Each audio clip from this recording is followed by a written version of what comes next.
Oyi, nima bu? Buncha katta? Nega bu juda uzunmi? Ha, hech narsa qilmaydi. Jon desangchi, jon bolam. Ham chiroyli, ham arzon. Skidkada sotib oldim o'zi. Kelasi yilga bo'ying o'sib ketsa-chi, mazza qilib kiyaverasan. Onajonlar, tanish holatmi? Bugun aynan mana shu maktab formalari mavzusida gaplashamiz. Aziz onajon, farzandingizga maktab formasi va poyabzalarini tanlab oldingizmi? Kelasi yilga ham yetsin deb katta o'lcham oldingizmi yoki chiroyli ekan deb sintetik kiyimga ham pul sarfladingizmi? Hozir bozorda 90% ota-onalarning o'zi bilmagan holda juda katta xatolarga yo'l qo'yishmoqda. Bu xatolar nafaqat hamyoningizga, balki eng achinarlisi farzandingizning umurtqa pog'onasiga va kuni bo'yi uning kayfiyatiga ta'sir qilishi mumkinligi haqida bilarmidingiz? Bugun ana shular haqida gaplashamiz. Qani ketdik. Bugun siz 30 daqiqa davomida maktab formasi, tufli, jismoniy tarbiya kiyimi hamda paypoqqacha bo'lgan har bir tafsilotni maydalab tahlil qilishimizni guvohi bo'lasiz. Videoni oxirigacha ko'ring. Bozorda behuda pul sarflamaysiz va bolangiz maktabda o'zini erkin his qila oladigan eng ideal tanlovlarni birgalikda ko'rib chiqamiz. Kanalga obuna bo'lib, like bosib qo'yishni albatta yodingizdan chiqarmang. Onajonlar qiladigan xato. O'lcham tuzog'i, ya'ni ota-onalarning eng ko'p qiladigan xatosi 2 o'lcham katta kostyum shim yoki bluzka olish bo'ladi. Natijada bola yelkasidan osilib ketadigan kiyimni yechishga majbur bo'ladi. Yangi, qo'lini berkitib turgan kiyimda o'zini noqulay va kompleksda his qilmaydi. Partada o'tirganda esa kiyim g'ijimlanib, qomatning to'g'ri shakllanishiga xalaqit beradi. Xo'p, nima qilish mumkin? Kiyim tanlayotganda yelka chizig'i aynan bolangizning yelkasida turishi shart bo'ladi. Yeng uzunligi qo'l panjasining bosh barmog'ining mana shu yerigacha, aynan bo'g'im qismigacha tushadiganini olib bersangiz kifoya. Sizdan iltimos, kelasi yilga ham kiyadi deb uzunginani olib, yana uni qayrib qo'yish ham esingizdan chiqadigan kiyimlarni olib bermang. Maksimal zaxira faqat bir o'lcham. Bolaning harakatlanishi uchun kiyim ichida bir barmoq sig'adigan erkinlik bo'lishi kifoya. Xo'p, matoning xatosi nimada? Sintetika va arzon matolar zanjiri nimalardan iborat bo'lishi mumkin? Bozordagi ko'plab arzon formalar 100% polistiren, ya'ni sintetikadan tayyorlanadi. Sintetik kiyim havo o'tkazmaydi, issiqda terlatadi, sovuq xonada esa namlikni ushlab turib bolani shamollatishi mumkin. Qolaversa, doimiy ishqalanish natijasida terida allergik toshmalar va noxush hid paydo qilishga olib keladi. Xo'p, yorliqlarni yaxshilab o'qing va ko'ylak va bluzkalarda kamida 70-80% paxta bo'lishi shart. Kostyum shimlarda esa paxta, jun va ozroq viskoza aralashmasi ideal hisoblanadi. Poyabzal umurtqa pog'onasining salomatligini gaplashib chiqamiz. Muammo nimada?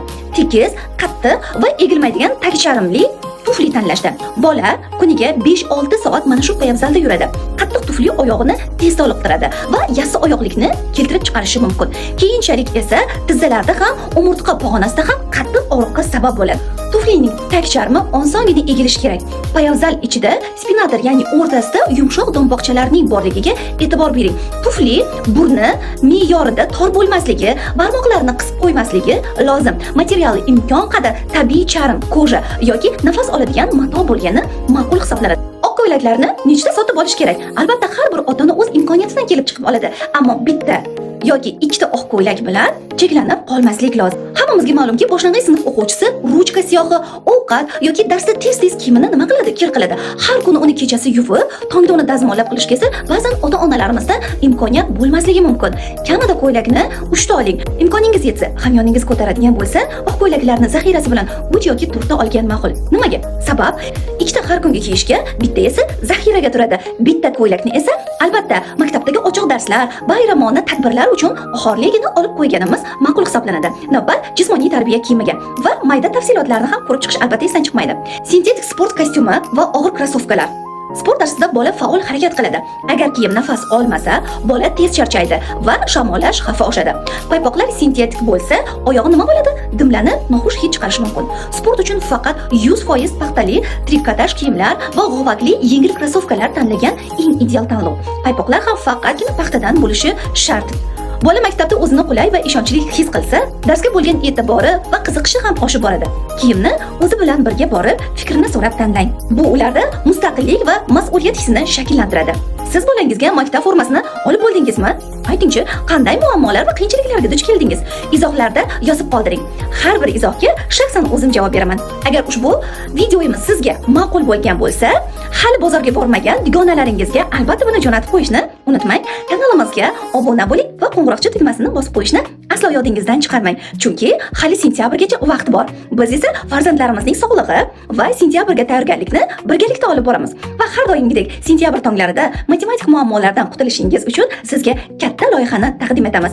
Har kuni sentyabrdan boshlab soat 6:00 da matematika fanidan bo'lgan 1, 2, 3 va 4 sinf darsliklarining eng murakkab misollariga yechimlarni e'lon qilib boramiz. Tongda albatta farzandingiz mazkur videoni ko'radi hamda maktabdagi eng a'lochi o'quvchi bo'lib, matematikadan eng faol javob beradigan farzandga, ya'ni a'lochi o'quvchiga aylanishi mumkin. Buning uchun esa siz obuna bo'lib, qo'ng'iroqcha tugmasini bosib qo'yishni aslo unutmang.